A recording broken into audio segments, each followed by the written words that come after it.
I want to tell you something that took me almost 4 years to fully understand, and maybe another year after that to be able to talk about out loud without my hands shaking. And even now, sitting here trying to find the right words, I notice I have to take a breath before certain parts.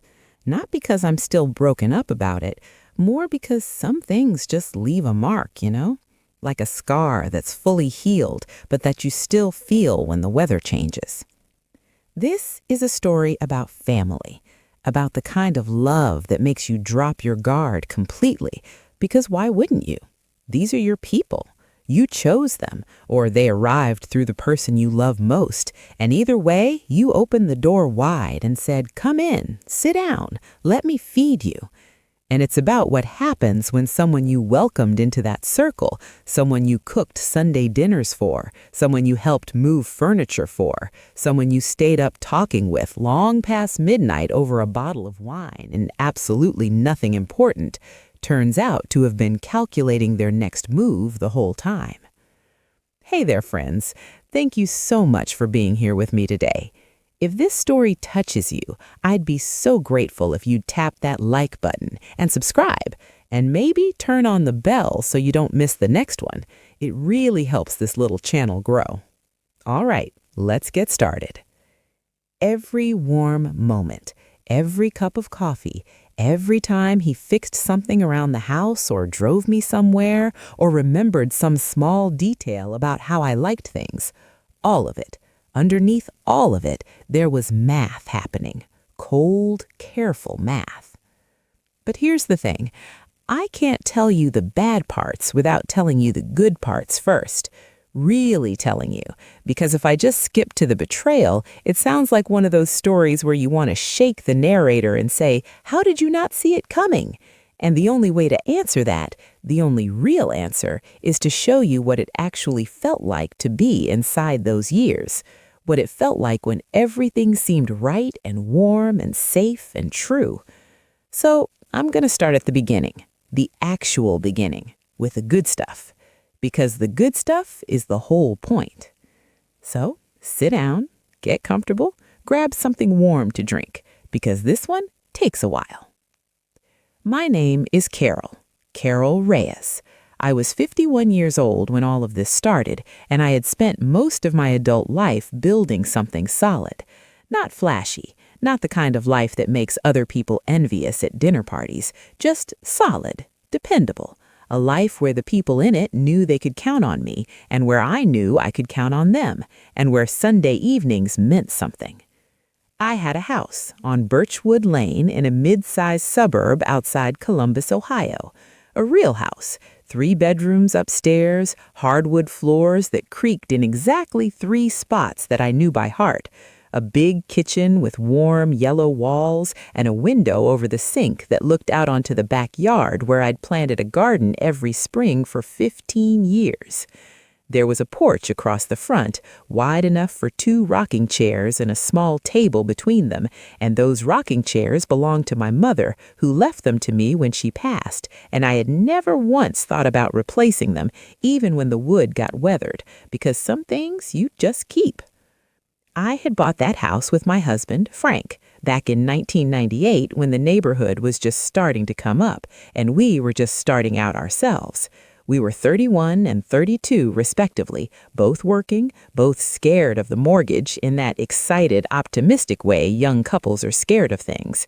We sat at the closing table and signed every single document and then drove home in near silence and then looked at each other in the driveway and Frank said, "We own a house."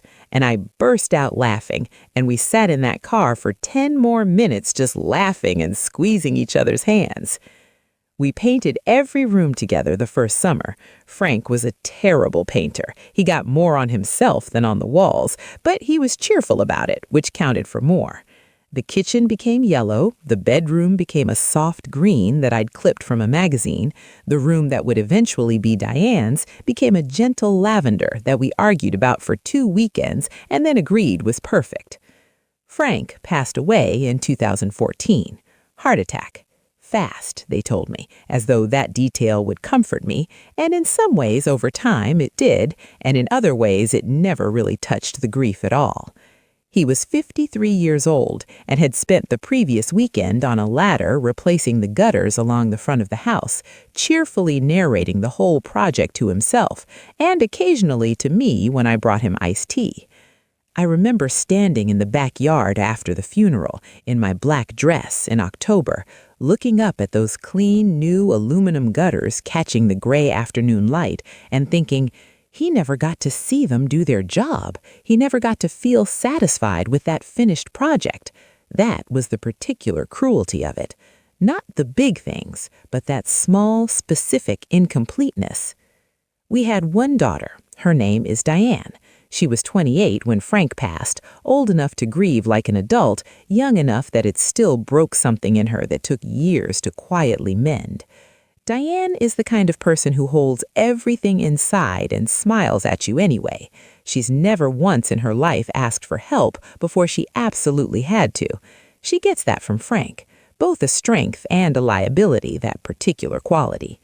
For the first few years after Frank passed, it was mostly just the two of us. She'd come over on Sundays for dinner every week without fail, unless she was sick or traveling. I'd go to her apartment sometimes to help her hang pictures or put together the flat-pack furniture she kept buying and not assembling. There was a bookcase that lived in its box for 3 months. We were close in that quiet way that mothers and daughters sometimes get after they've been through something hard. We didn't need to talk about the grief constantly to be inside it together. We just showed up for each other. That was the whole language of it. Then, in 2017, Diane met Marcus Webb. And I want to be very clear with you right now at the very start. I liked Marcus immediately, genuinely, warmly, completely. This is not one of those stories where I'm going to pretend I had some nagging instinct from moment one. I had no instinct. I had the opposite of an instinct. When Marcus walked in my kitchen the second Sunday Diane brought him home, the second because the first she was gauging whether she was ready for that step, he came in like he belonged there, shook my hand with both of his, warm and firm, looked me directly in the eye with this relaxed, open expression, and said, "Mrs. Reyes, Diane has told me so much about you. The way she talks about you, honestly, she talks about you like you hung the moon." I laughed. Out loud, genuinely, and I told him to please call me Carol, and I made him sit down at the kitchen table, and I put a full plate in front of him. He cleaned that plate completely, asked for seconds, which almost never happens with adults who are trying to make a good impression. They're usually too nervous. Complimented the pot roast specifically and asked what I put in the broth. He wasn't performing it. He was just eating and talking and being present in a way that a lot of people, particularly in their 30s, have forgotten how to do in someone else's kitchen. I was completely charmed. I'm not apologizing for it.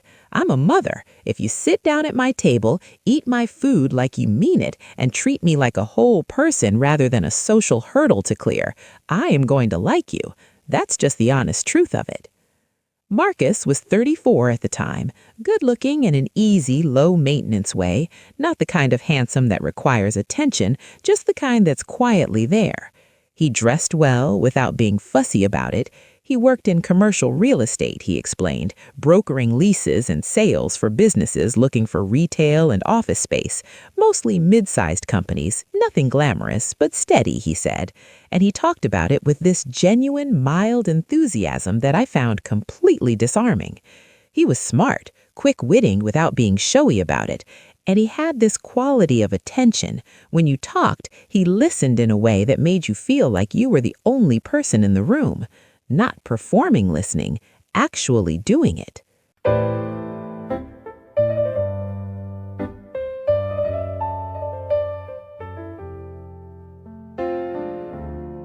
Over the next several months, he became a fixture. Sunday dinners first, reliably, almost every week. Then holidays. He joined us for Thanksgiving that first fall, helping me carry things to the table and genuinely engaging with Diane's cousin Tess, who can be a lot in enclosed spaces. Then, gradually, just everything. In April, he helped me carry my window air conditioning unit up from the basement, which Frank used to do and which I had been dreading figuring out alone.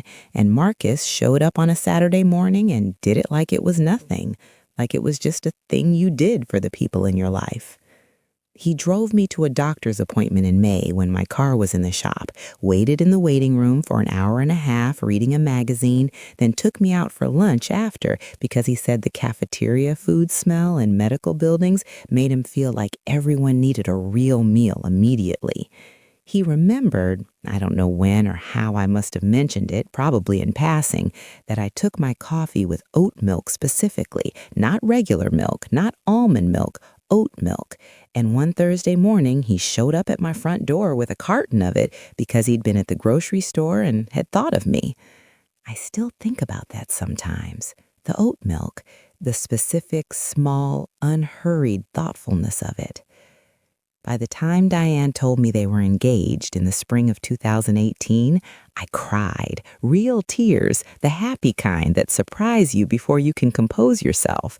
I was standing right here in this kitchen, and Diane called and told me over the phone, and then they both drove over that evening, and I hugged Marcus in my front hallway, and I thought, and this is the part that hurts the most to remember now, I thought Frank would have loved this man. Frank would have shaken his hand and shown him the garage and talked to him for 3 hours about everything and nothing, and they would have liked each other.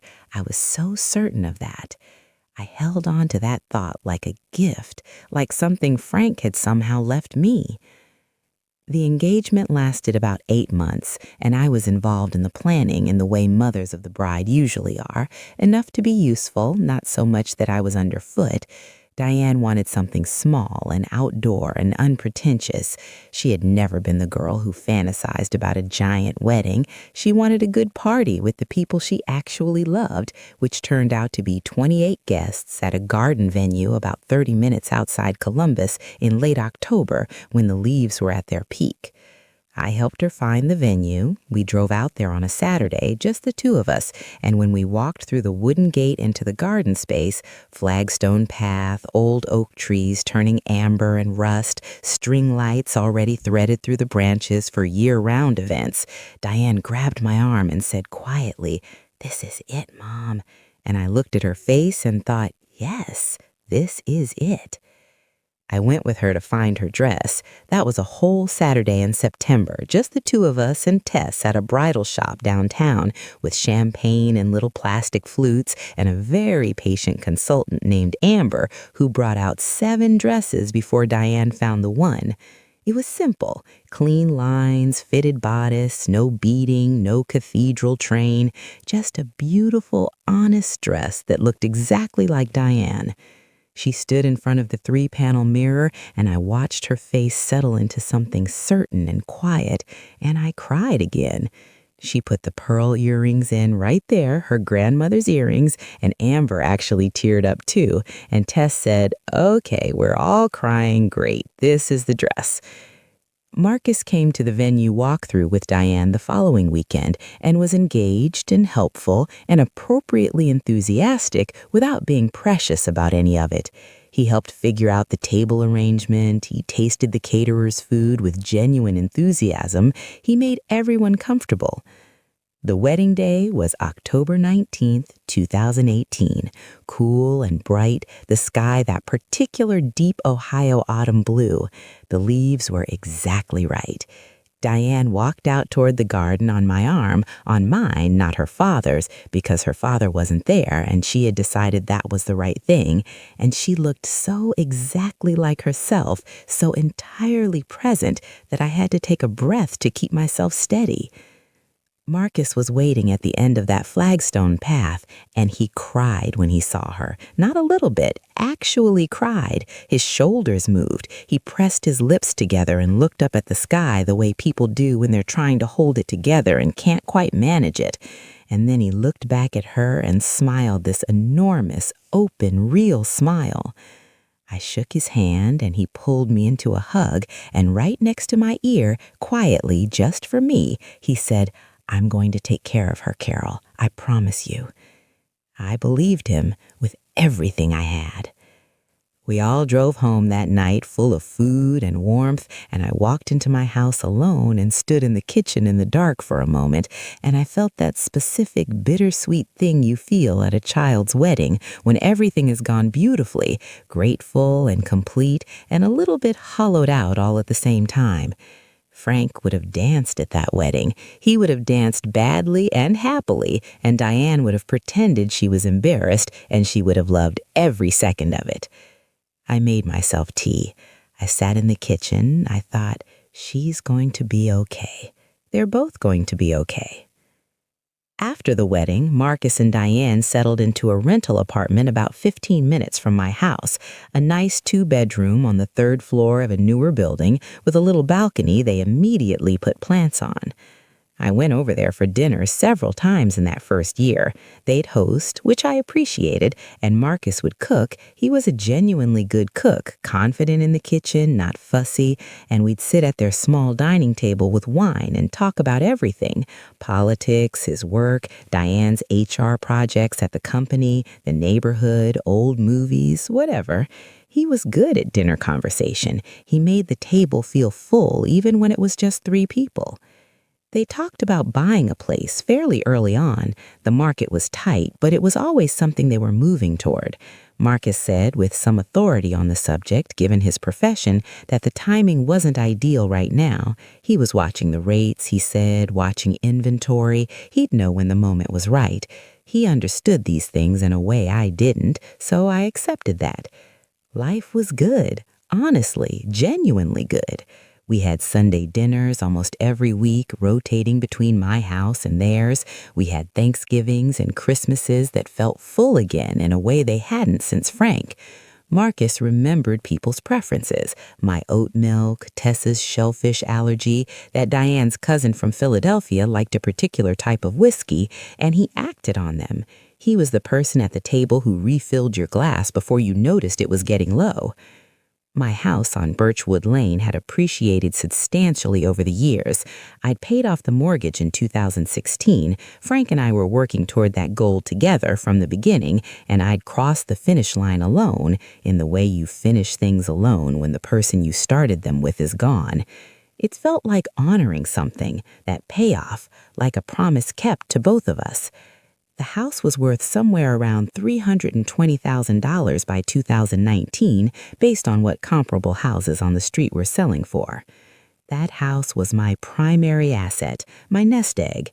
Everything I had financially was that house, a modest retirement account I'd been contributing to for years, and eventually Social Security.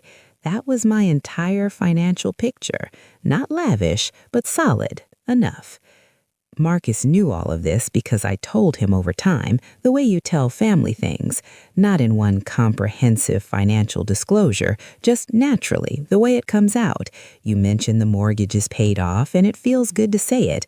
You mention you're starting to think about retirement timing. You mention on Thanksgiving or Christmas that the house is your biggest asset, and someday it'll go to Diane, because of course it will. That was always the plan. He listened, he nodded, and asked reasonable follow-up questions. He seemed interested in a natural, appropriate way.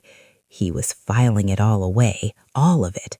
I know that now, but at the time, it just felt like family conversation.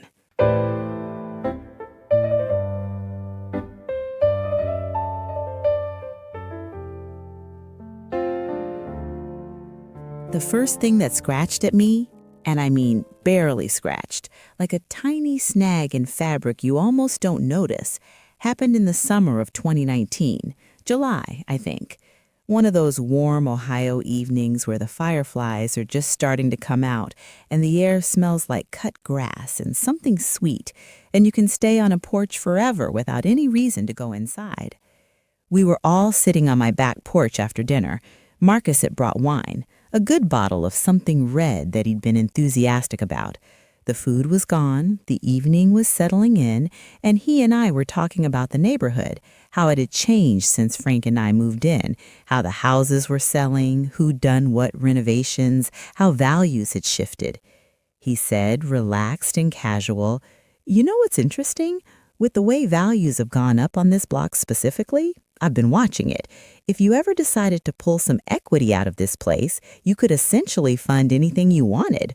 A real trip, major renovations, even help Diane and me with a down payment someday if you ever felt like it. I smiled, said something like, "Oh, I've thought about that, maybe someday." And then he said, still easy, still offhand, looking out at the yard rather than at me, "It's really smart, actually, that you've kept it in your name alone all this time. Simpler, no complications." I nodded. I said, "Yes, I suppose so." But later, and this is the thing, later that night, after they'd driven home and I was standing at the sink washing the wine glasses in warm water, looking out at the dark backyard, I kept turning that comment over. Why had he noted that the house was in my name alone? Of course it was in my name alone. It had been mine and Frank's, and then mine. Why would it not be? What was the relevant contrast class he was working from that my naming structure was worth observing? I told myself I was overthinking it. He was in commercial real estate. He thought about property ownership and titling literally every day as part of his profession. It was probably just an observation, the way a chef notices how someone's kitchen is organized. I let it go. The second thing happened in October. Marcus and Diane had been revisiting the conversation about buying versus continuing to rent, and Marcus had started including me in those conversations in a way I began to notice, gradually, slowly, felt slightly off. Not alarmingly, just slightly. He'd say things like, "Carol, you've got all that space over on Birchwood, and with the three of us essentially one family unit now, have you ever really thought about whether it might make sense to restructure the arrangement? Not necessarily anything dramatic, just ways to make the assets work better for everyone. There are actually some really interesting tax advantages to certain kinds of co-ownership arrangements." I'd say, "What do you mean, specifically?" He'd wave his hand in that easy, dismissive way. "I'm just thinking out loud. Ignore me. I just think family assets should be working for the whole family. That's all." Family assets? He said that. My house, which Frank and I had purchased together and which I had paid off alone, was being described as a family asset. In the moment, with the warmth of the evening and the wine and his easy tone, it didn't land with any weight.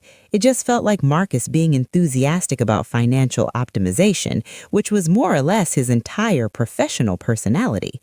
I said something mild, changed the subject, but I noticed. The third thing was Christmas that year, 2019.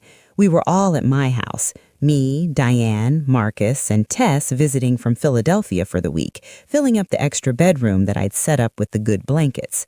Marcus and Tess got into a conversation after dinner about estate planning and inheritance, the way people sometimes do when they've had enough wine to wander into serious topics.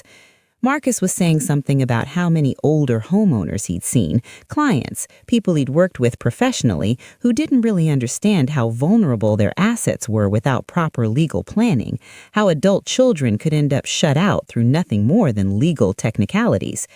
Tess said, "Well, that's what wills are for, right? And trusts?" And Marcus said, very smoothly, "Sure, absolutely, but wills can get complicated. They get contested, they go through probate, they take time. Sometimes the cleanest thing, the thing that actually protects everybody without any ambiguity, is just getting someone's name directly on a deed. That's as clear as it gets, legally, no room for interpretation." He wasn't looking at me when he said it. He was looking at Tess, nodding thoughtfully. But I felt it, like a finger pointing at me from across the room without pointing. I looked at Diane. She was eating a shortbread cookie and half listening, not really in the conversation. She didn't clock anything in what Marcus said. I told myself, he's in real estate. He thinks about this every day. This is just how his mind works. He probably has this conversation at every dinner party he goes to. I went home. Went upstairs, since it was my house, and I lay in bed for a while thinking about nothing specific, just with a low-level unease that I couldn't quite locate the source of, like a sound you almost can hear. I did not sleep especially well. 2020 arrived the way it arrived for everyone, with a kind of seismic disruption that rearranged all of our priorities almost overnight. Marcus lost 2 major commercial clients in March as businesses began shutting down. His income, which had been solid, took a serious and immediate hit. Diane was stable. She was doing HR work that transitioned easily to remote, but their combined picture changed significantly.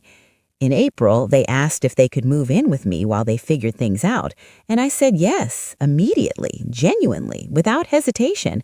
I had the space. It was a frightening time. Of course I wanted my daughter close to me.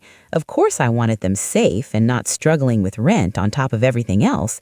That's what you do for family. Marcus carried in boxes with real gratitude. He thanked me at the door, specifically and sincerely, said, "Carol, I mean it. This is really something." He looked genuinely moved. I made up the big bedroom for them, put fresh towels in the attached bathroom, stocked the kitchen with things I knew they liked. It felt good, right? What I didn't account for, though, and I want to be fair to myself here because I think about this a lot, is that once Marcus was inside the house every single day, the dynamic changed in ways that were incremental enough to be almost invisible as they were happening. He started treating it like his house. Not dramatically, not all at once, small things. He rearranged the kitchen cabinets one day while I was out, reorganized them for, as he put it when I mentioned it, better flow and efficiency. He hadn't asked, he'd just done it. I opened the cabinet where I always kept the coffee mugs and found mixing bowls. He told a neighbor, Janet, who'd stopped by one afternoon when I wasn't home, that he and Diane were living here now, hopefully permanently, fingers crossed. Janet mentioned this to me with a slightly uncertain expression, like she wasn't sure what to make of it. I said they were staying with me for a while due to everything going on. Janet nodded, said, right, of course. That slightly uncertain expression didn't completely go away.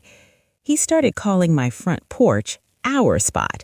He'd say, "Hey, Terrell, I'm going to sit out on our spot for a bit," in this easy, inclusive way that was hard to object to directly without sounding petty or unwelcoming.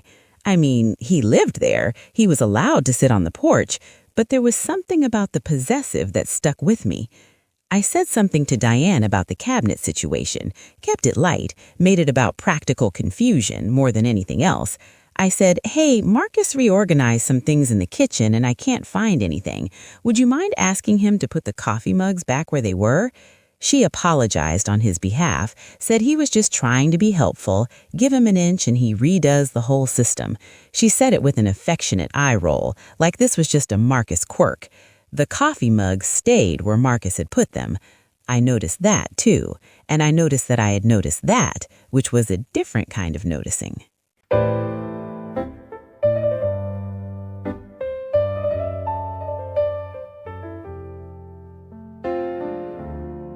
Through the summer, Marcus became increasingly active around the house. He cut the grass without being asked, which I genuinely appreciated.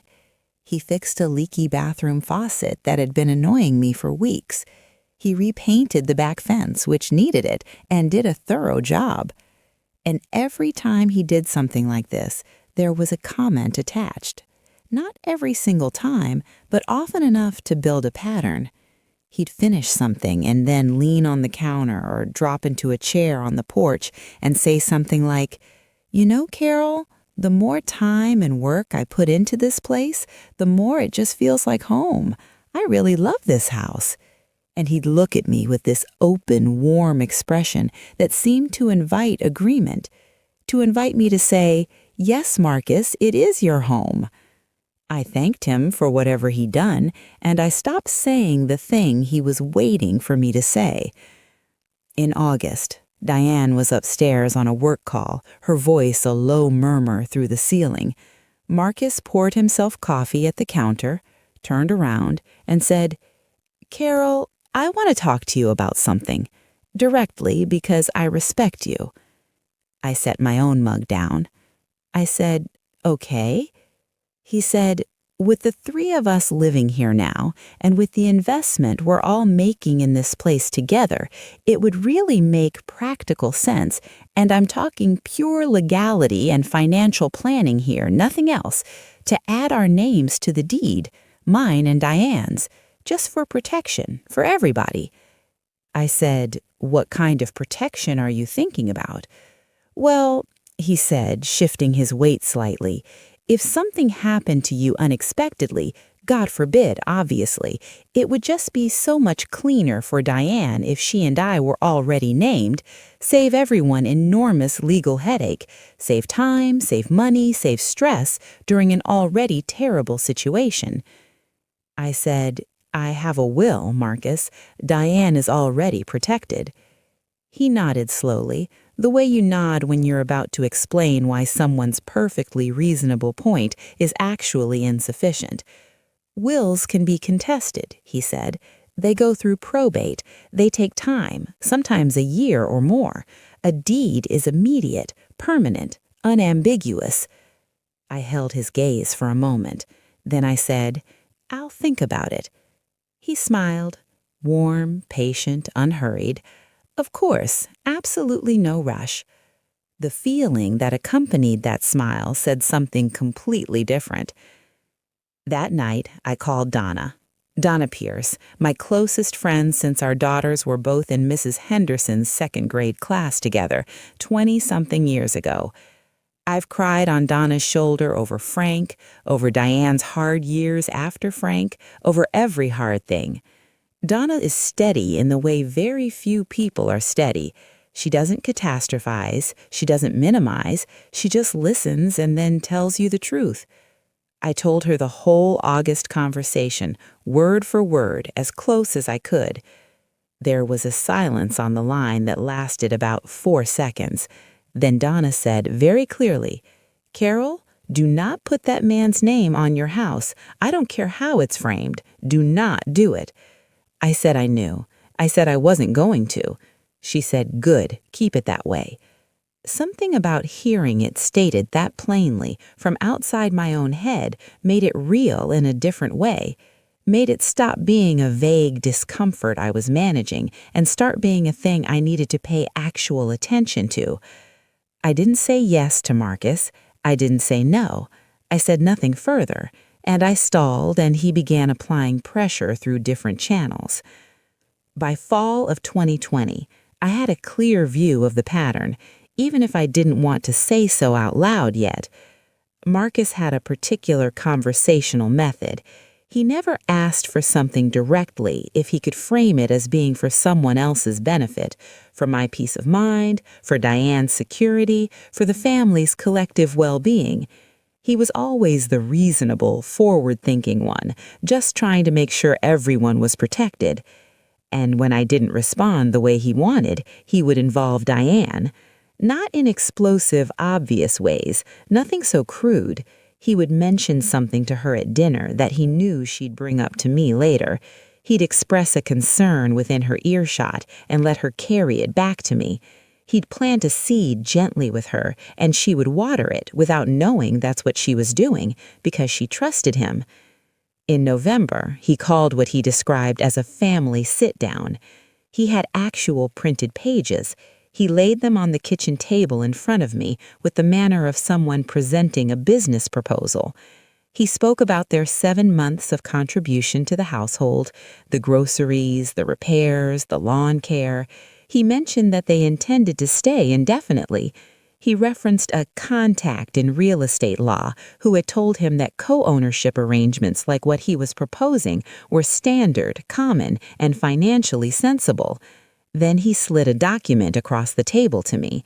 It was a quitclaim deed form, partially filled out, his name and Diane's name alongside mine, structured as a joint tenancy with right of survivorship. I looked at it. I kept my face neutral. I had not yet spoken to an attorney. That would come in a few months, but I knew enough from Frank's estate to understand the basics of what I was looking at. A joint tenancy with right of survivorship doesn't just add co-owners, it creates equal ownership that cannot be undone without consent. In worst-case scenarios, a co-owner can force a partition sale. They can compel the property to be sold and their share distributed even if the other owners want to keep it. If I died and Diane predeceased me, the property would pass directly to Marcus, no will required, no probate, directly to Marcus. I said carefully and evenly, I'm not ready to make this decision right now. His expression moved just a little, just for a second, then the warmth dialed back on. He said, "Of course, take all the time you need." He left the papers on the table. I put them in the junk drawer in the kitchen, and I did not sleep well for 2 nights. Around this same time, I was noticing financial things. When they'd moved in, Marcus and Diane had said, casually, no paperwork, that they'd contribute $800 a month towards the household. Diane had been Venmoing it reliably in those first months. Then it became irregular, then partial. By late fall, it had effectively stopped.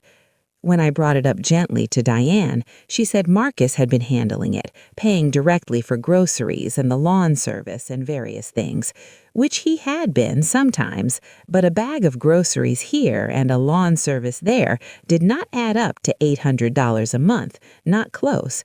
When I mentioned it to Marcus, his response was immediate and practiced.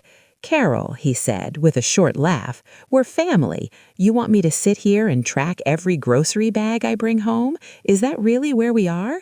He said it pleasantly, but there was something underneath it designed to make me feel small for bringing it up, petty, ungrateful. I felt embarrassed. I was meant to feel embarrassed. I see that clearly now. I stopped mentioning the money, but I started keeping a notebook. A small, spiral-bound one, the kind with a coil on the side and a cardboard cover that I kept in the top drawer of my nightstand. Every purchase I made for the house, I wrote down with the date. Every purchase I could observe them making, I noted.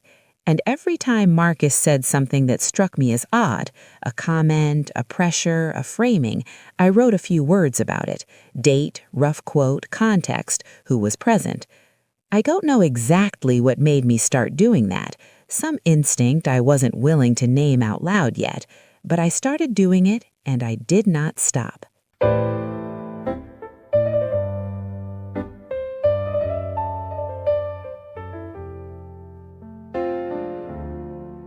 January of 2021.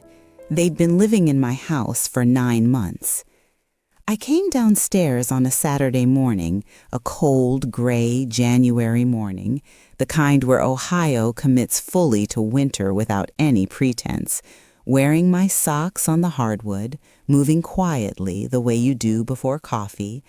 I was heading to the kitchen. Marcus was in the living room, on the couch, on his phone. He didn't hear me. I heard him say, in a tone I'd never heard from him before, easier, more unguarded, the way people sound when they're talking to someone in front of whom they don't have to perform. "Yeah, I've been working on her. She's stubborn about it, but she'll come around. She will. Once my name's on that deed, half this place is mine. And with what this neighborhood is going for right now, we're talking serious money. Serious." A pause. He was listening. Then, "Diane doesn't need to know the details. She just needs to trust me. She does." I stood completely still in the hallway. I did not make a sound. My hand was still on the wall from where I'd steadied myself coming down the last step.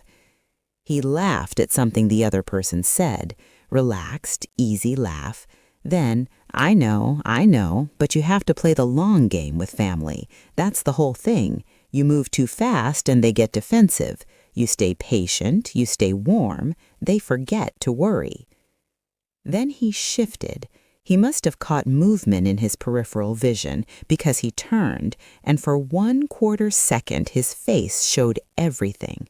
Surprise, calculation, and then the dial turned and the warmth came back up to full, and he smiled and said, "Hey, Carol, morning. Sorry, yeah, I gotta jump. I'll call you back."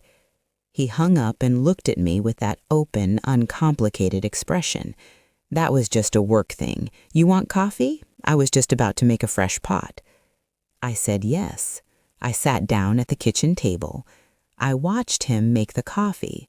I watched him move around my kitchen, comfortable in it, knowing where everything was. He'd reorganized it himself, after all.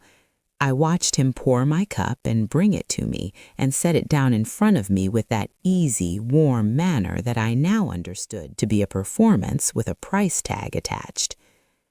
I said normal morning things. I drank my coffee. I asked no questions and showed nothing on my face. And in my head, very quietly, everything rearranged itself. He had used the word working on her. He'd said it like a project, like a task being managed, and he'd said, clear, unambiguous, completely unaware I could hear him, once my name's on that deed, half this place is mine. Half this place. At current market values, approximately $160,000. My house. The house Frank and I bought together when we were young and hopeful and scared of the mortgage. The house where I raised Diane. The house with my mother's rocking chairs on the front porch. And Diane doesn't need to know the details. I put my coffee mug down very gently. I thought, okay, now I know exactly what this is. I thought, I am not going to react today. I am going to be completely normal today, and then I am going to figure out exactly what I'm doing. I thought the notebook in my nightstand just became the most important object in this house. I called Donna the same day while Marcus was out running errands and Diane was at a grocery store. I stood in my kitchen and told her every word of what I'd heard, verbatim, as close as I could get. Donna was quiet the whole way through. When I finished, she said, and I remember this precisely, "Carol, you need a real estate attorney, not someday, Monday morning." I said I was going to. She said, "Don't tell Marcus and don't tell Diane yet." I started to say her name to push back on that. Donna said, "I know she's your daughter. I know she's not his accomplice, but she is married to him right now, and she believes in him right now. And if you tell her what you heard before you have a plan and a lawyer and something concrete, her reaction might not be controllable. She might confront him. He'll know you overheard, and then everything you have goes sideways. You need to be protected first." That was a hard thing to accept. Putting information from my own daughter for strategic reasons felt wrong in my bones, but I knew Donna was right. I had watched Diane defend Marcus's small intrusions for months. She wasn't going to receive this information smoothly, not yet. Monday morning, I drove downtown to the office of Patricia Holt, whose name Donna had given me, a real estate and estate planning attorney Donna had used when she dealt with her own mother's estate a few years earlier. I brought my original deed, my tax records, my mortgage payoff letter, and my spiral notebook. Patricia Holt was a woman in her late 50s, compact and efficient, with silver-streaked hair cut short and reading glasses on a delicate chain around her neck. Her office was tidy in the way that says, "I handle serious things here." She had the manner of someone who had heard every version of every family property dispute and was not going to be surprised by yours, but who was also not going to be dismissive about it. She laid everything on her desk and told her the whole story from the beginning, the comments going back to 2019, the quitclaim deed form, the stopped household payments, what I'd overheard.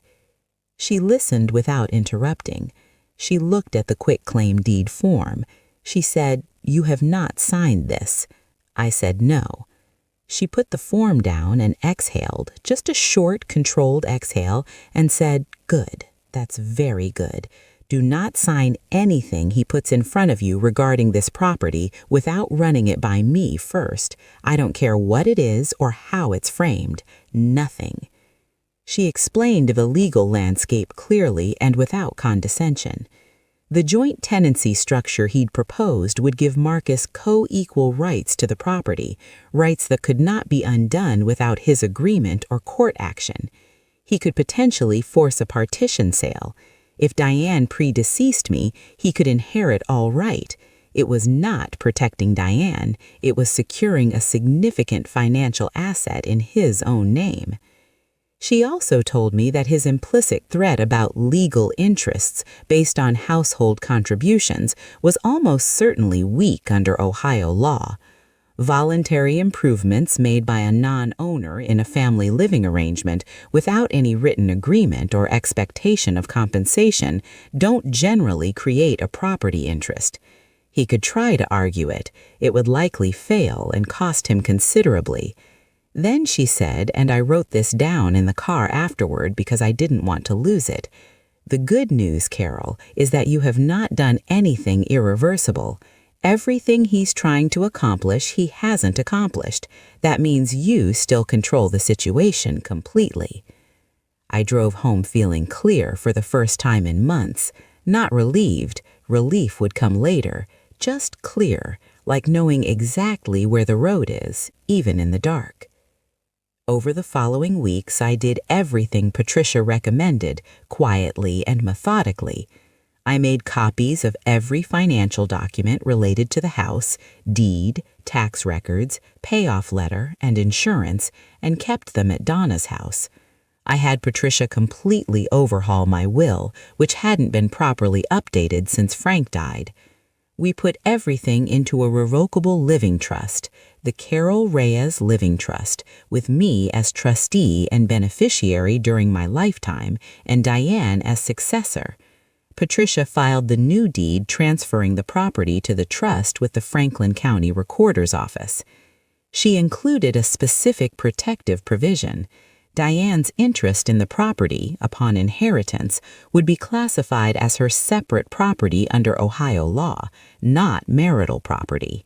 In the event of a future divorce, this would make it significantly harder for Marcus to claim any share of the house as a marital asset subject to division. I opened a separate checking account at a different bank, and I kept writing in the notebook.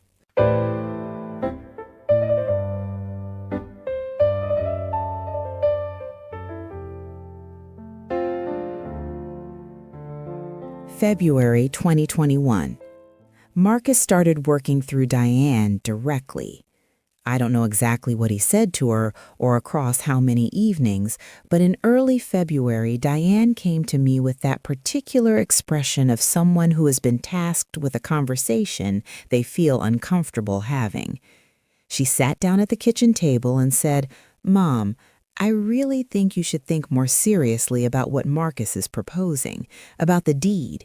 He's not trying to take anything from you. He just wants us to feel secure, feel like this is really our home too.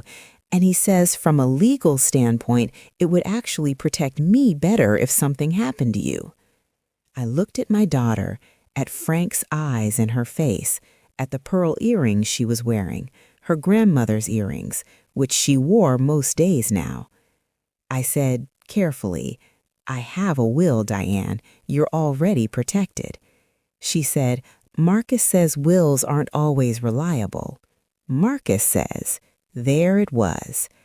I said, "I have an attorney I've been working with." She said, "He just wants to feel like he's really part of this family, Mom. I don't think it's that big a deal." That sentence, "I don't think it's that big a deal," landed with a particular weight because I understood it wasn't Diane's sentence, not originally. It had been placed there. I said, "I'll think about it, sweetheart." She hugged me. She looked relieved, the way you look when you've done what you were sent to do. I wrote in the notebook that evening, February 8, D came to me re-deed, M's language, M's framing. Wills aren't always reliable. M working through D. In March, Marcus tried research. He'd printed out a collection of articles, I don't know from where, about elderly homeowners losing properties to probate complications, about adult children cut out by legal technicalities, about the dangers of single-name ownership. He spread them on the kitchen table like he was making a presentation. "I care about you, Carol. I care about both of you. I just want everyone safe." I said, "Where did you find these?" He said, I've been doing research. This is literally my industry. I know these situations.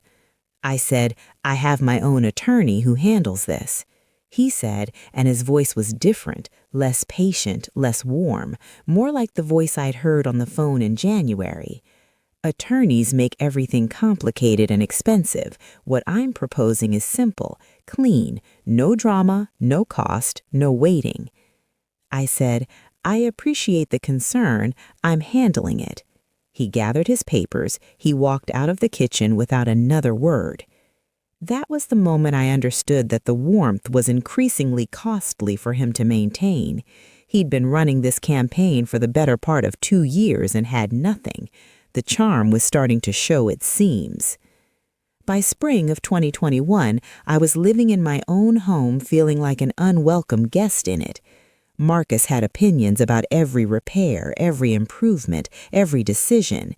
He talked about the house with the proprietary energy of someone who already considered it partly his, the way people talk about a business deal they've already made in their head before the paperwork is signed.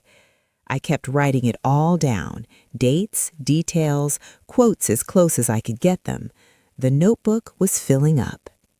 April 2021. Sunday morning, my day. Marcus sat down across from me at my kitchen table with something in his jaw that had never quite been there before, something tight. The performance was showing the effort it required. He said, Carol, I want to be direct. I said, okay. He said, Diane and I have been here over a year. We've contributed to this household. We've improved this property. I've had an attorney look at our situation, and there's a real argument that the work I've done here, the fence, the repairs, the landscaping, creates a legal interest, a cognizable property interest under Ohio law. I kept my face completely neutral. I said, is that right? He said, I'm not trying to fight with you. I'm trying to have an honest conversation, family to family. But if you're going to continue to refuse what I'm asking, what I think is completely reasonable, I may need to look at other options. I looked at him across my table with my coffee mug, Frank's old mug, in both hands. I thought of the phone call, working on her. Half this place is mine. Play the long game. I said, I appreciate being direct, Marcus. I'll talk to my attorney. He said, I have rights, Carol. I said, I hear you. He stood up. There was a beat, a long one, where I thought he might push further. He didn't. He walked out of the kitchen, and I sat very still, and then I called Patricia Holt.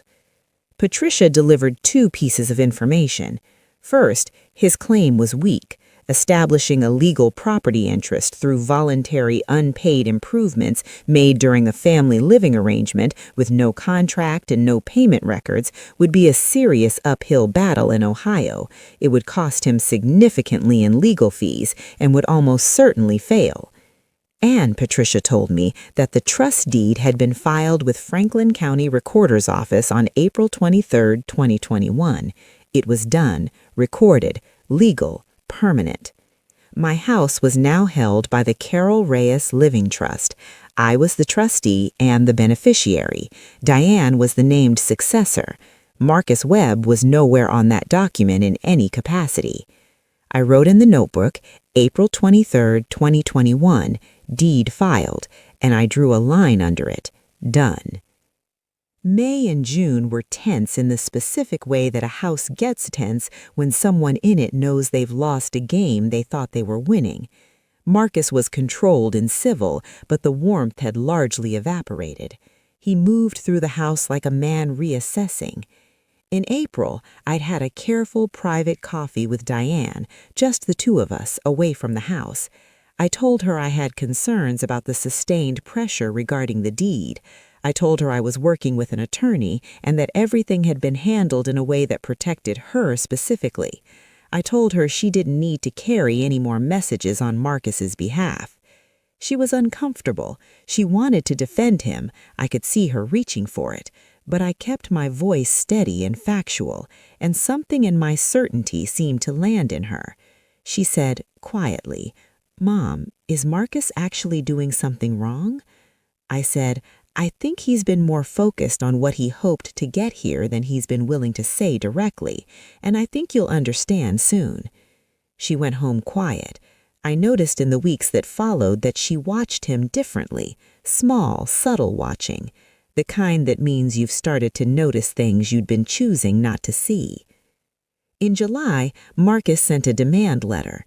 He'd gone to a different attorney, not whoever he'd referenced before, someone new, and had a formal legal letter drafted and mailed to me. It arrived in a white envelope and said in precise legal language that Marcus Webb had made substantial improvements to the property on Birchwood Lane, that these improvements constituted a measurable contribution to the property's value, and he was requesting either formal recognition of ownership interest through deed addition or monetary compensation of the amount of $42,000. $42,000. For paint on a fence, some seasonal lawn care, a bathroom faucet, and a ceiling fan replacement. I read the letter twice at my kitchen table, and then, I am telling you the exact truth here, I laughed. Not a happy laugh, not a mean laugh, the kind of laugh that comes from somewhere involuntary when something is so breathtakingly audacious that your nervous system doesn't have a category for it. I called Patricia. Patricia called his attorney.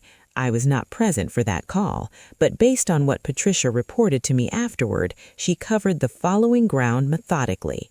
Marcus's contributions were voluntary, undocumented, uncontracted, and made during a period when he was living in the property rent-free with all utilities covered. Any claim of unjust enrichment required demonstrating both the value added and the unjust nature of the benefit, a difficult case when the enrichment is living for over a year in someone's home for free. And she noted that the quitclaim deed that Marcus had presented, unsigned, as evidence of his intentions that a court would find relevant in evaluating any claimed equity interest. And she mentioned, almost parenthetically, that the property had recently been transferred to a revocable living trust and that any claims against the ownership would need to be addressed in that context. His attorney went quiet for a moment. They said they'd be in touch. They were not in touch again.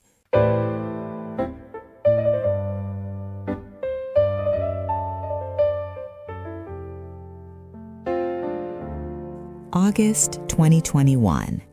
Diane found the demand letter. She called me crying, actually crying, the kind of crying that means something has broken rather than just bent. She said, "Mom, he was going to sue you. He sent you a legal letter about suing you for the house." I said, "Diane?" She said, "He told me it was about protecting our future. He told me it was about making sure I was taken care of.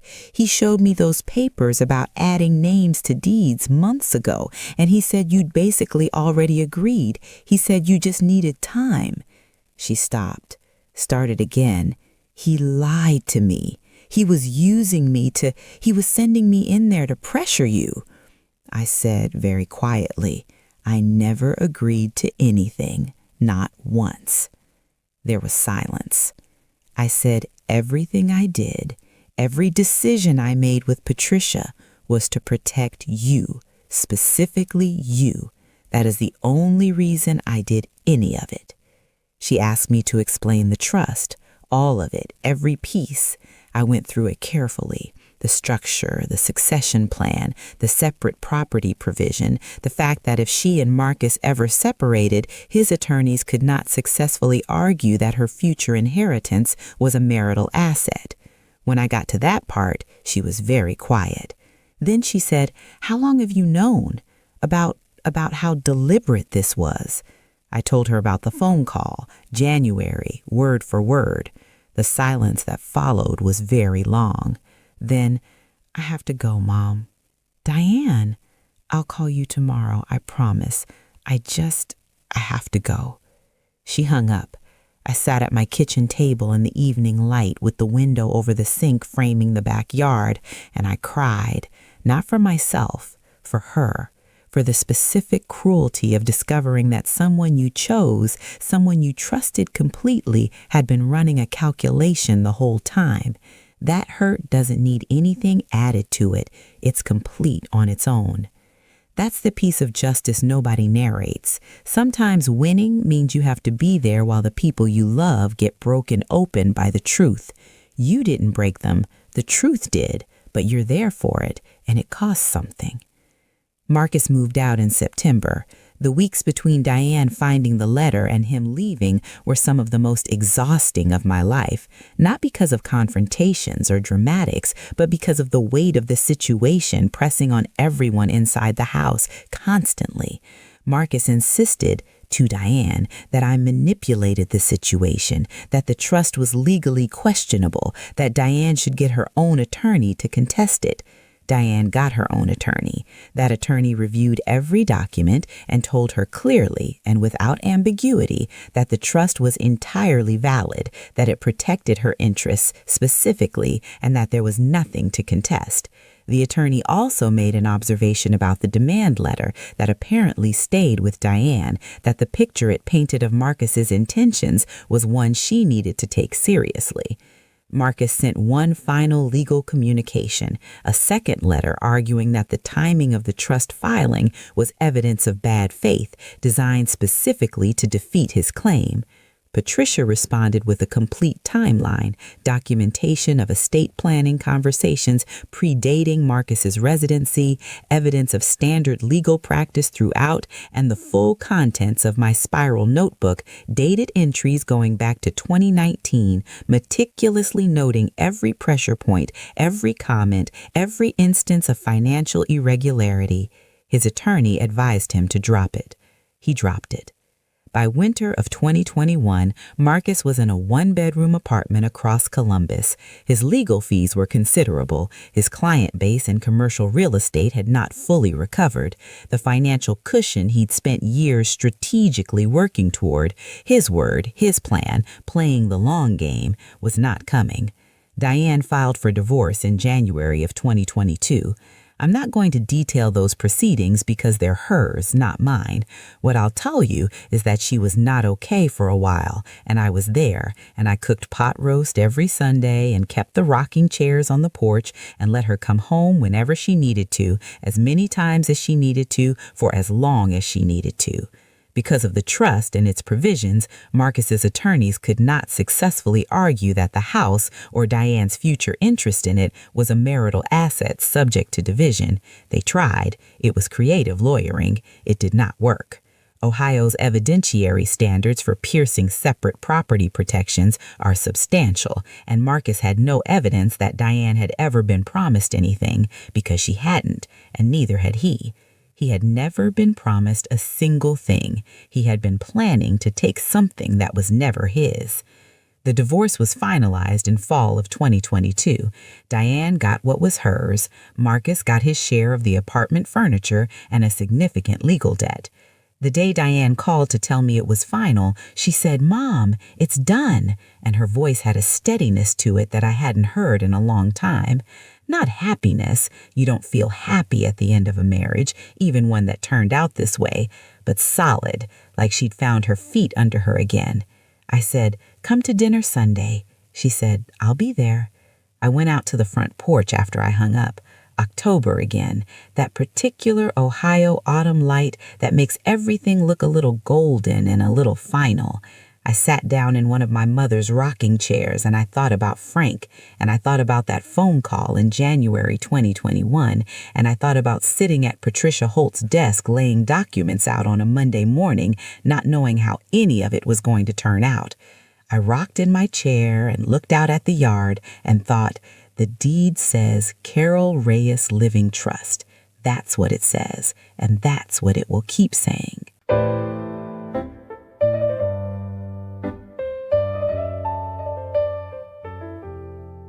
It's been a while now, long enough that I can tell this story without shaking, though my voice goes flat and even when I get to the phone call part. That's just how my body holds it. Marcus Webb is, as far as I know, still brokering commercial leases in Columbus. Diane doesn't see him. That's her choice, and I respect it entirely.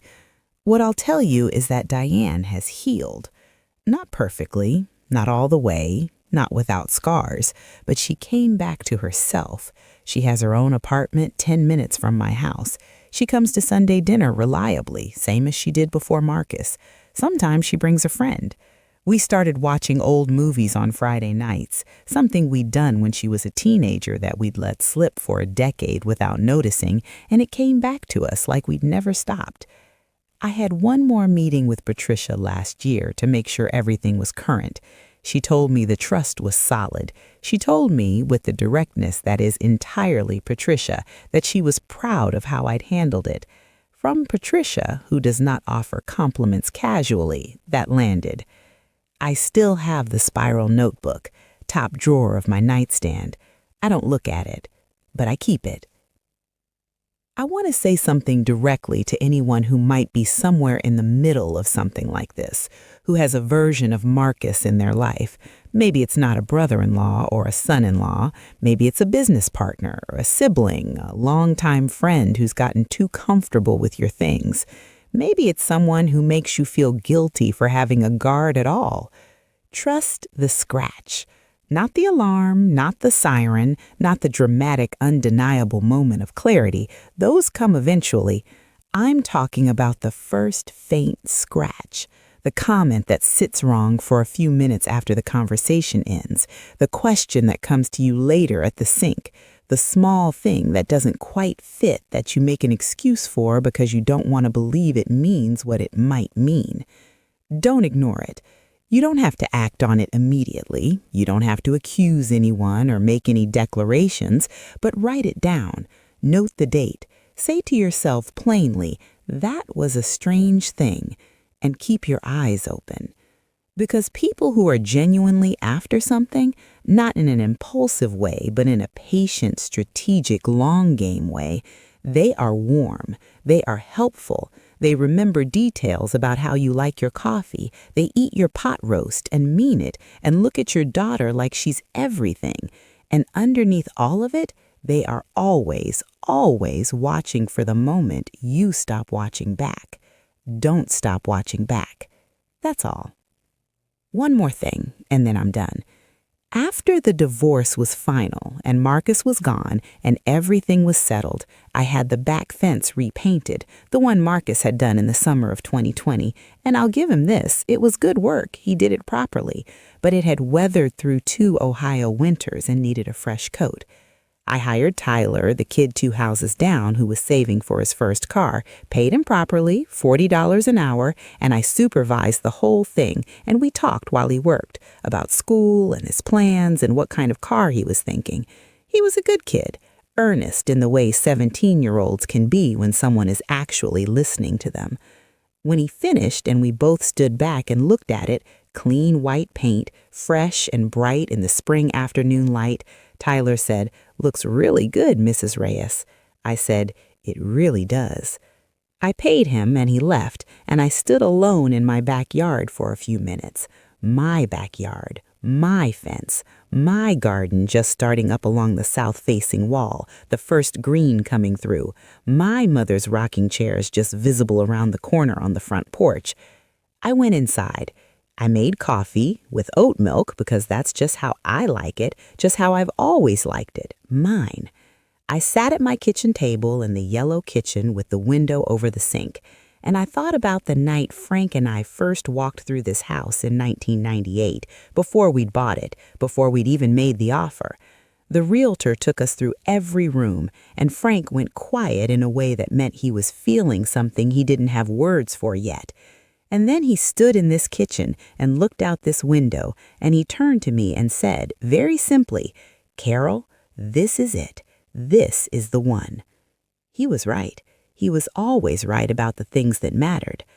I sat at my table and drank my coffee and looked out the window at the fresh white fence and the spring grass coming up and my mother's chairs on the porch, and I thought, nobody is taking this.